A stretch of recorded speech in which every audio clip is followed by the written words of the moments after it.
Selamat malam semuanya, ya ini Aftok edisi 21 Mei 2025. Seperti biasa, malam ini kita akan berikan update market ISG dan juga membahas ide-ide yang masuk di kolom komentar Aftok edisi kemarin 20 Mei. Ada beberapa yang masuk di kolom komentar. Terima kasih untuk Bapak Ibu yang sudah memberikan ide. Kita akan coba bahas satu persatu sesuai dengan permintaan. Baik, kita mulai. Sebelum saya mulai, silakan bagi Anda yang belum subscribe, silakan subscribe, dan yang sudah merasakan manfaat dari Aftok, dukung kami dengan klik like. Oke, kita masuk ke pembahasan ISG. Hari ini ISG melanjutkan penguatan, masih menguat rebound setelah kemarin sempat turun di area yang sama, yaitu di 7140 sekian. Ya, ini adalah resist 0,618 yang merupakan peak dari wave B yang kami perkirakan akan menjadi peak wave B. Nah, saat ini masih proses dalam perlambatan, ya, jadi belum turun, proses perlambatan, jadi masih sama, belum ada perubahan. Baik, kita masuk ke pembahasan sahamnya. Apa ini? Malam Pak, izin bertanya, apakah ada promo rejoin PTR? Untuk PTR saat ini harga reguler ya. Harga reguler pun ngantri ya, jadi tidak ada promo gitu ya. Jadi untuk saat ini sementara ini kemungkinan besar tidak akan ada promo ya. Jadi harga yang biasa pun harus mengantri ya, tidak bisa langsung join karena memang ada batasan kuota maksimal. Jadi kemungkinan tidak akan ada promo selama masih ada waiting list untuk menjadi member private trading room. Seperti itu, mohon maaf ya. Oke. Sore Pak Yap, mohon bahas saham LAJU untuk trading. Oke, kita lihat LAJU. Oke, saat ini saham baru atau mungkin baru bangun. Oh ya, baru bangun ya sahamnya. Oke, ini di bawah 70 ya, sesuai dengan apa yang ada di private trading room. Kita hanya trading saham di bawah di atas 70. Jadi saat ini secara aturan ini tidak bisa direkomendasikan, namun saya akan menjawab karena mungkin yang bertanya adalah non-member ataupun ingin bisa trading di bawah 70 ataupun di harga berapapun ya. Ini kita akan mengomentari secara teknikal ya. Jadi secara teknikal saat ini resist 70 ya, sepertinya ini membentuk sebuah resist 70. Kita lihat di time frame yang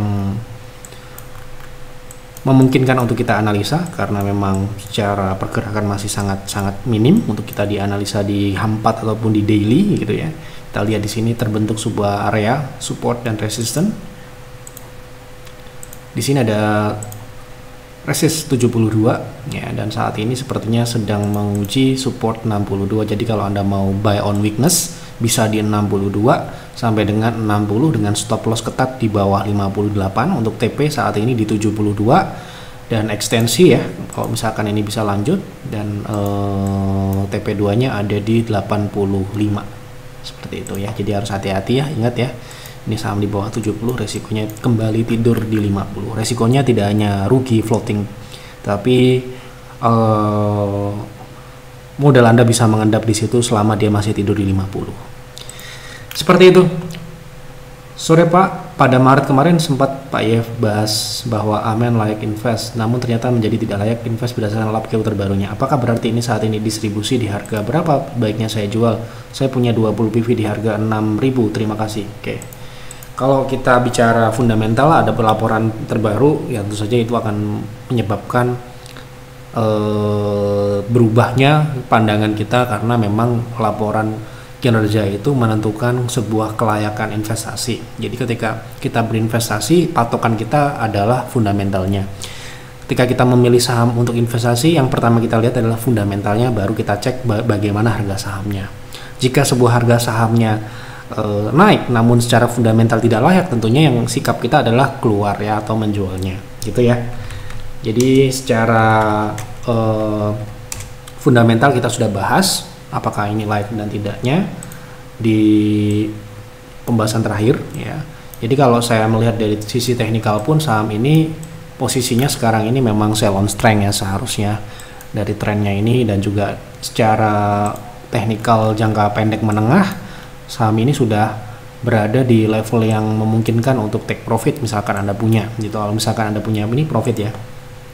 di harga 6.000, sekarang ini berada di 6.900.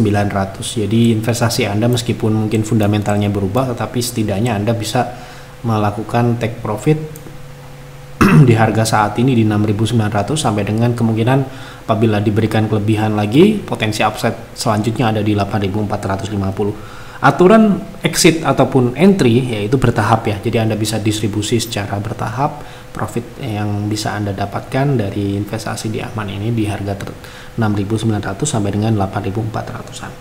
Seperti itu.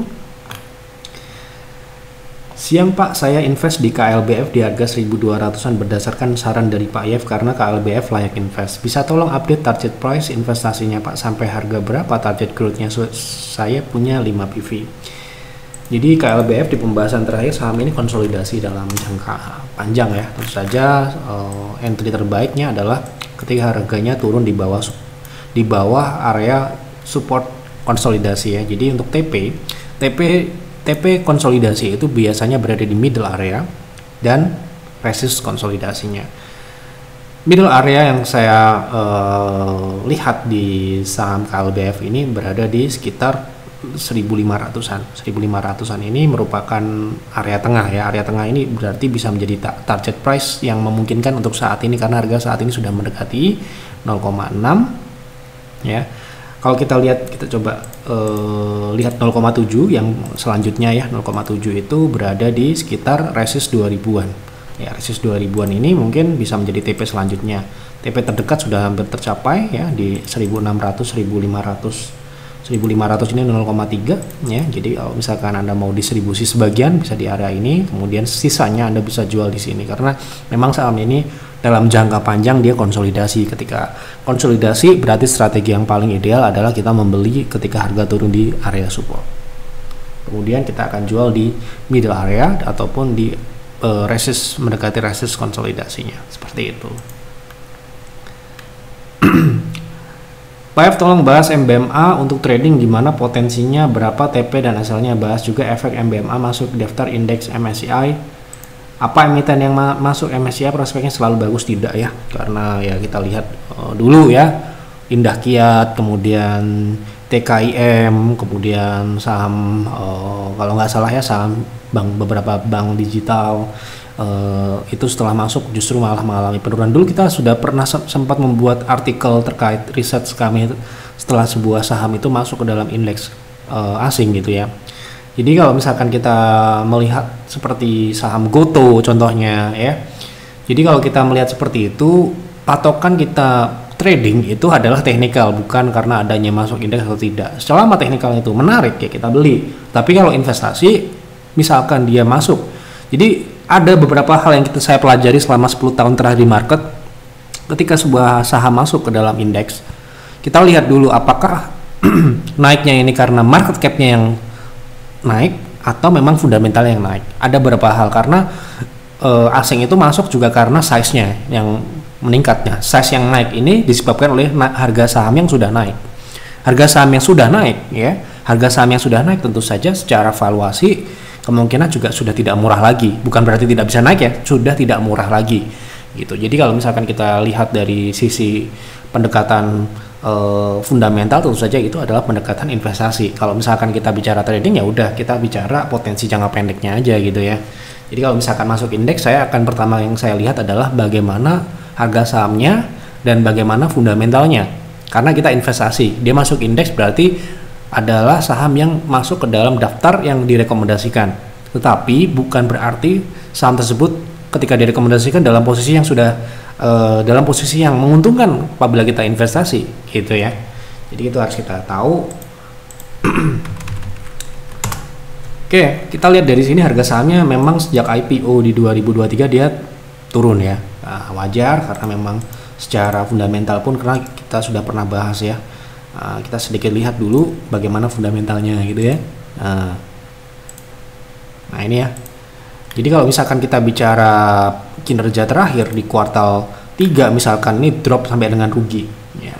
Sampai dengan rugi, laba bersihnya menurun drastis ya. Ini kalau misalkan dia bottom line-nya ada tetapi dia rugi ya.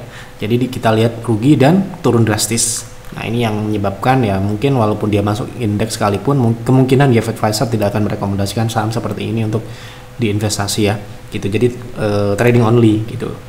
Nah, kita lihat dari sisi teknikal ya, apakah ini memungkinkan untuk kita trading ya. Sementara ini dia sudah bertahan di atas EMA, jadi kemungkinan ini bisa ada potensi upside lanjutan untuk kita trading ya. Jadi kemungkinan strategi yang bisa digunakan untuk saham ini adalah buy on breakout ya, karena saat ini dia membentuk sebuah resist di 376. Anda bisa masuk dengan TP di 412 sampai dengan 420-an. Ini adalah area resist terdekat atau TP terdekat, kemudian base price-nya berada di 480 sampai dengan 540 area. Seperti itu. Kemudian kalau Anda buy on breakout di 376, stop loss-nya bisa Anda pasang di 370, itu cukup ketat. Oke, kita lanjut ya. WFC kapan ini kok malah naik terus? Udah jualan Porto padahal. Maksudnya ISG ya. Ya, saya tanya kepada Anda, apakah Anda trading ISG atau trading saham? Kalau kita tidak pernah merekomendasikan jual semua ya. Kita selalu menyarankan posisikan portofolio Anda dalam posisi yang ideal ya. Artinya Anda memiliki cash on hand, posisi saham yang Anda pegang ini tidak over position atau over diversifikasi, supaya nanti ketika market turun WFC terbentuk Anda bisa menangkap peluang gitu loh. Jadi bukan kita menyuruh untuk jualan semua saham yang Anda miliki gitu loh. Jadi inilah pentingnya kita menjadi penonton yang bijaksana. Ketika tahun kemarin ketika kita memprediksi turun, ISG malah naik ya gitu. Sebelum market crash di 2024 akhir sampai dengan 2025 awal, kita pernah menyampaikan potensi penurunannya kalau nggak salah di bulan September awal. Anda lihat ya, cermati baik-baik.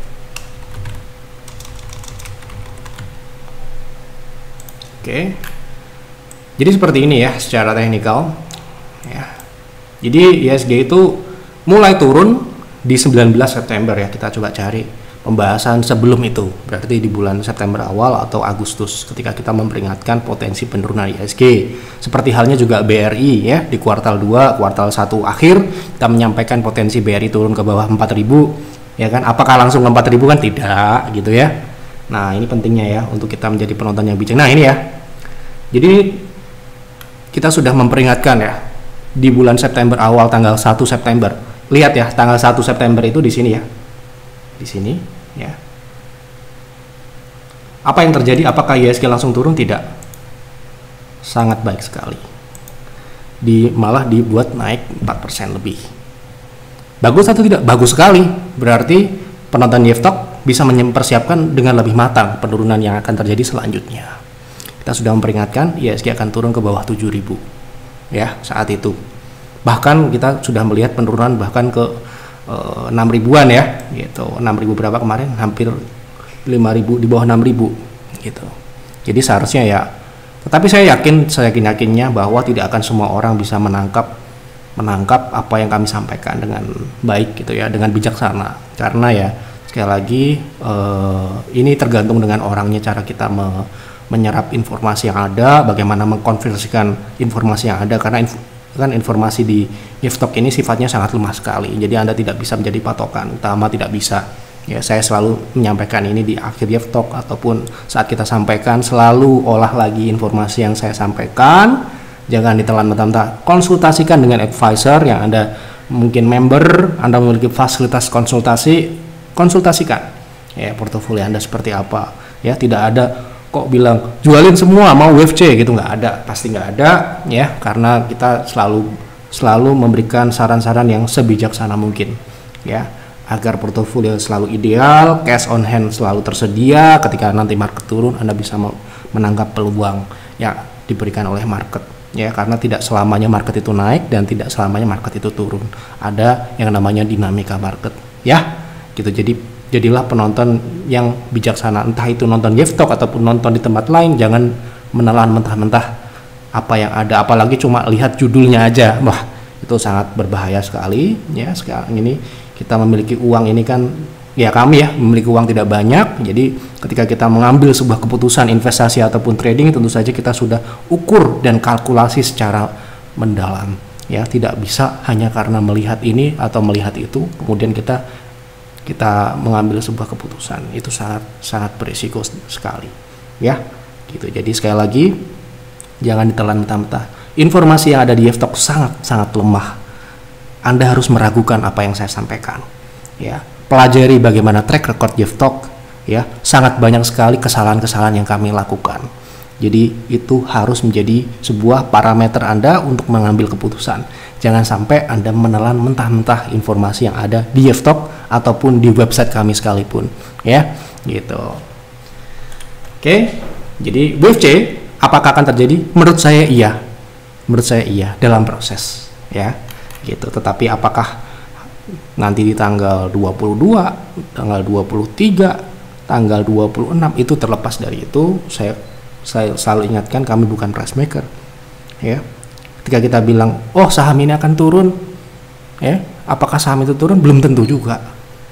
Oh IHSG akan naik, apakah IHSG naik? Belum tentu juga. Nah itulah tadi saya kembalikan lagi, proses lagi informasi yang ada di Yeftalk, ya. Jangan menjadi penonton yang menelan mentah-mentah informasi yang ada di Yeftalk. Oke. Jadi ini jual portofolio semua ini artinya bersih-bersih gitu toh. Siapa yang suruh seperti itu? Ya, gitu.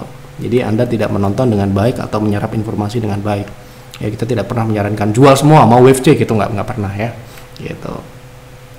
Oke. Lanjut ya. Malam Pak F, tolong bahas GOTO untuk trading TP dan SL-nya. Oke.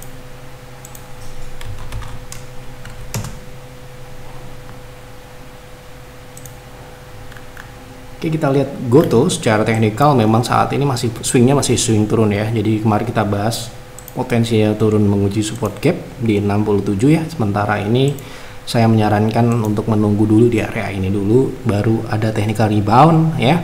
Anda bisa ikutin. Ya, sementara ini belum bisa kita lihat TP dan SL-nya. Malam Pak, tolong bahas saham BRPT untuk trading TP dan SL-nya di berapa. Terima kasih, doakan agar saya bisa masuk member PT RIF. Amin. Ya. Semoga bisa merasakan bagaimana trading bersama YF Advisor. Oke, untuk saat ini BRPT posisinya sudah naik, ya, tetapi ini naiknya masih berlanjut. Nah, berarti kita harus melihat apakah potensi kenaikan ini masih memungkinkan untuk kita ambil ataukah resikonya sudah tinggi gitu, ya. Karena kalau kita lihat dari sini, ya, seperti ini, ya, saya tunjukkan bagaimanakah pola-pola yang dibentuk sebelumnya yang selalu berulang-ulang ini, ya toh. Ketika kita masuk telat dan kita abai terhadap proteksi ataupun cut loss, kita bisa dibawa turun gitu, ya. Nah, kalau kita lihat di sini ada potensi upside di 1100, ya. 1100 ini masih memungkinkan, ya. Di atas 1000 ini masih memungkinkan untuk dia naik, ya. Sekitar 5 sampai dengan 13%. Apabila Anda masuk, Anda bisa batasin risikonya di 915, itu 6%-an. Jadi, kalau Anda mau risiko kurang dari 5%, Anda perlu buy on weakness di 955, itu sekitar 4%-an, 4%, ya. Gitu.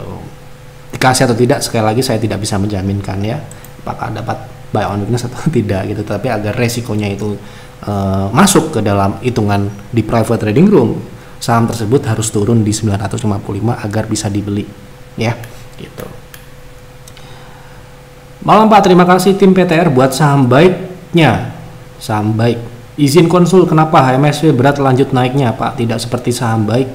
Izin, bagaimana peluang HMSP selanjutnya? Apakah masih oke untuk hold? Terima kasih Pak Yef.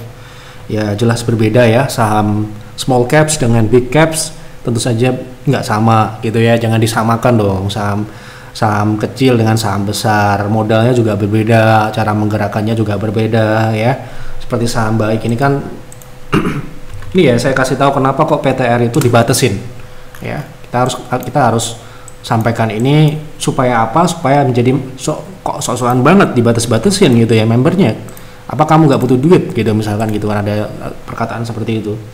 Misalkan hari ini, ya, kita trading saham ini, ya,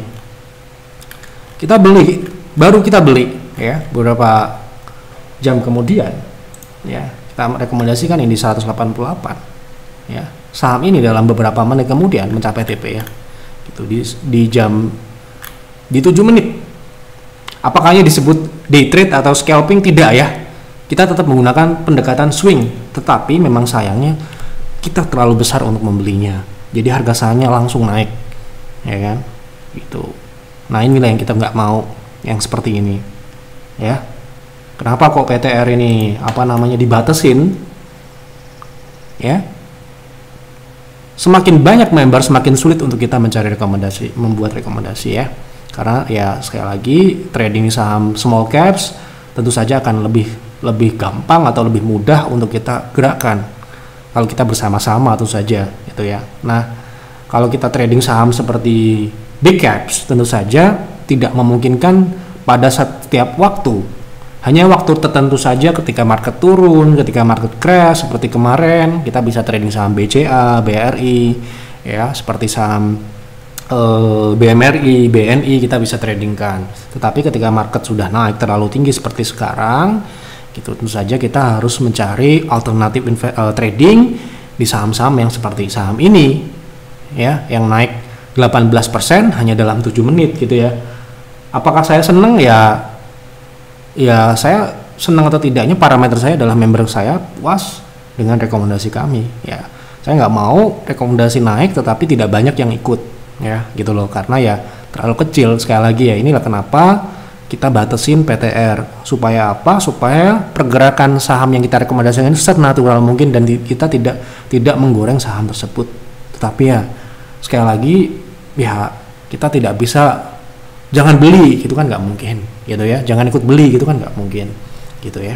Nah, itulah kenapa. Nah, terkait HMSP tentu saja saya sudah sampaikan tadi tidak sama, ya. HMSP saham yang jauh lebih besar, ya.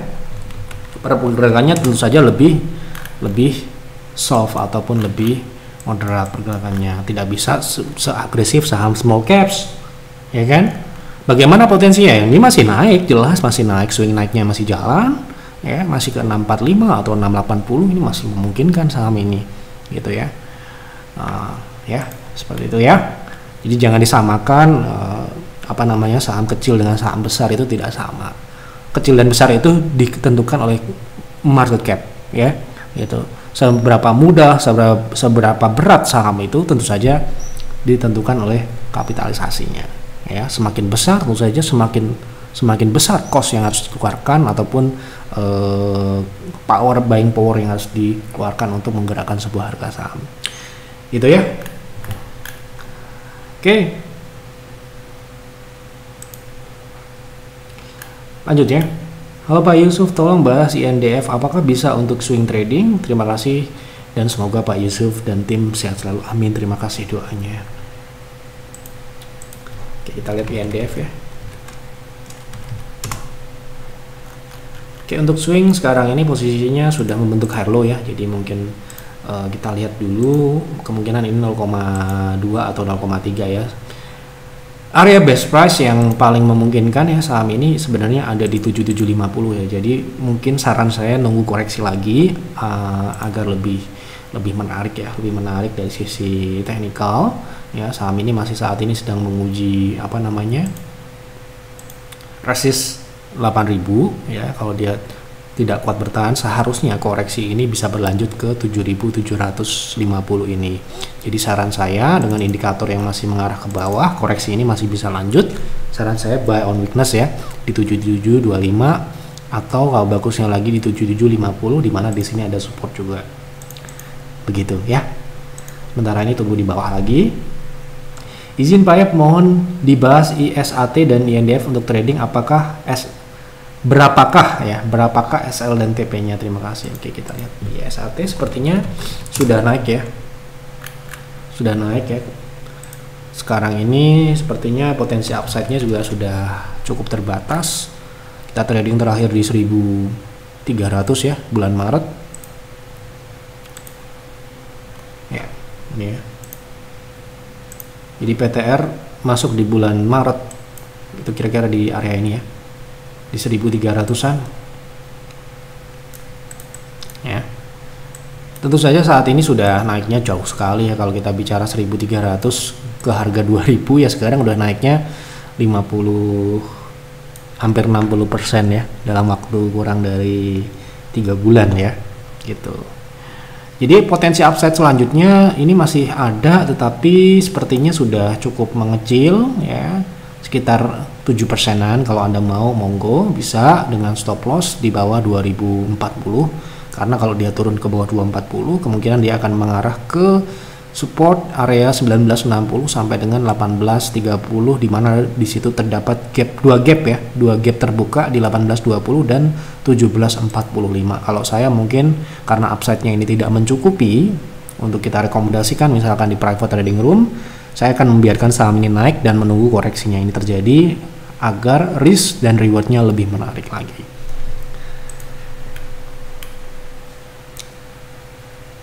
Malam Pak ya, untuk saham DSNG apakah layak buat invest? Jika layak, best buy-nya di harga berapa?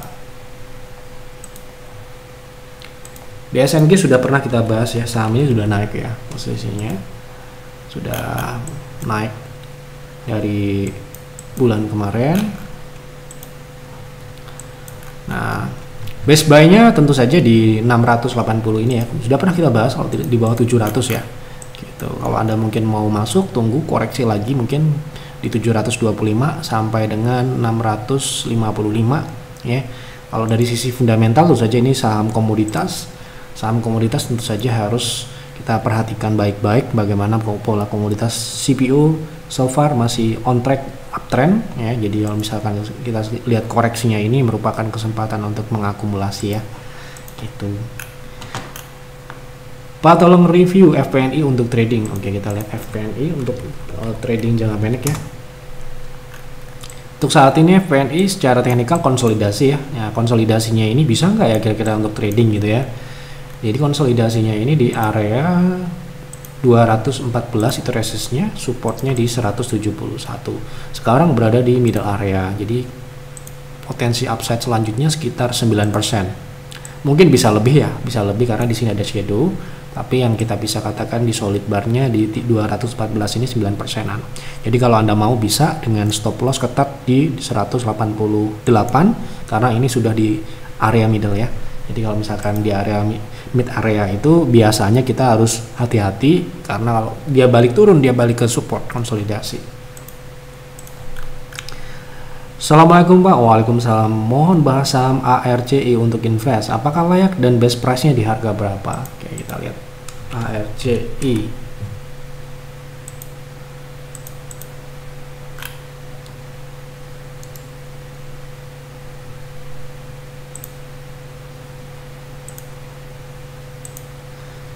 Secara growth mungkin ini tidak termasuk ke dalam layak investasi ya. Kenapa? Karena memang terjadi penurunan beberapa tahun di mana memang kita di sini memang lihat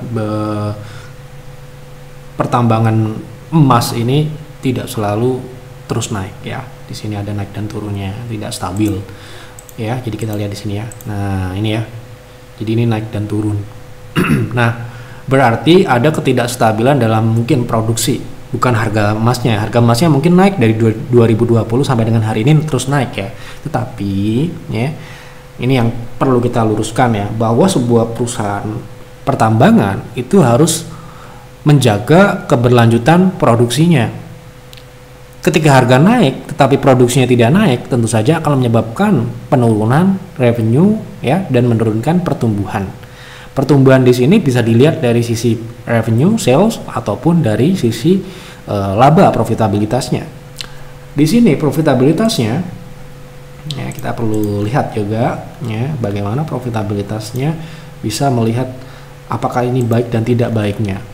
Saya lebih menyukai perusahaan yang stabil, entah itu dari pertumbuhan ataupun profitabilitas. Sayangnya ini tidak ya.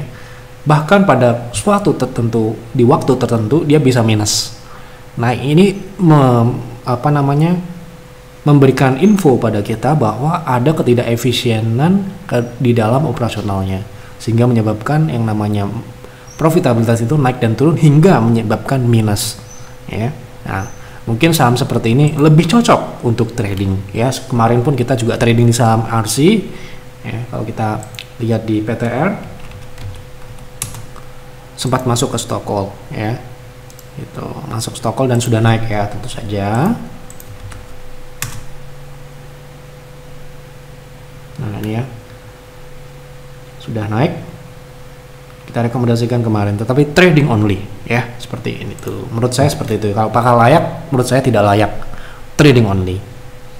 Baik, mungkin itu yang dapat saya sampaikan di F-Talk malam ini, sudah semua saya coba bahas. Semoga tidak ada yang terlewat. Apabila ada yang terlewat, silahkan tulis kembali di kolom komentar. Besok kita akan coba bahas ya. Mohon dimaklumi ya kalau ada yang terlewat atau mungkin jawaban saya tidak tidak nyambung atau gimana, karena ini posisi sudah malam. Kita tahu kita sudah seharian memonitor market ya, menjawab konsultasi ya, melihat perkembangan market, itu kan juga mengeluarkan energi yang sangat banyak. Kita coba menyisihkan sedikit tenaga untuk dapat membantu Bapak Ibu yang tidak bisa mengakses YF Advisor ya. Kita coba memberikan apapun yang bisa kita miliki untuk disampaikan di F-Talk ini secara gratis untuk penonton YF-Talk. Jadi terima kasih sekali untuk Bapak Ibu yang sudah berkonsultasi.